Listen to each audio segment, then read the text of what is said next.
跟住輪到屬虎嘅你咯喎，屬虎呢叫太歲相穿、太歲相害，不過有時我都唔記得嘅，就唔係話好嚴重嘅。不過反為今年太歲相刑就衰啲喎，所以你今日雙重犯太歲，又叫做太歲相刑，又叫做太歲相穿、太歲相害。咁刑係是非多，又唔能夠解決，呢個有時仲棘手過衝或者犯嘅是非多，因為犯太歲係情緒問題啊嘛，衝太歲大變化，刑咧就代表少少事搞到你全年好似又解決唔到咁樣。同埋咧今年皮膚長係特別要留意，咁尤其是14、70呢4個月都稍為留意。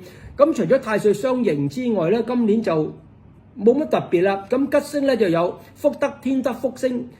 福德同福星咧貴人星得貴人輔助，雖然唔係話好有力嘅貴人星，都好過小人啦。咁天德就逢凶化吉，能夠減輕凶星嘅力。凶手捲舌，容易口對口、面對面同人嗌交。咁今年又太歲相刑，已經是非多，又有捲舌，真係嗌交都在所難免啦。咁你就唯有喺風水搭救啦。今年嗰個西北就嗌交位擺粉紅色物件，東南就桃花位擺杯水，記住東南擺杯水。西北擺粉紅色物件，擺個旺人緣化是非局，希望就化咗呢個嗌交啦。咁天哭都係心情不佳，二哭劫煞用因朋友而破財，千祈唔好借錢擔保。所以今年最主要咧都係有時心情唔好，容易同人嗌交，俾人借錢冇得還。咁借錢嗰啲咧好老友，例如今年冇得還啦，唔老友嗰啲一味扮窮就得啦，係咪？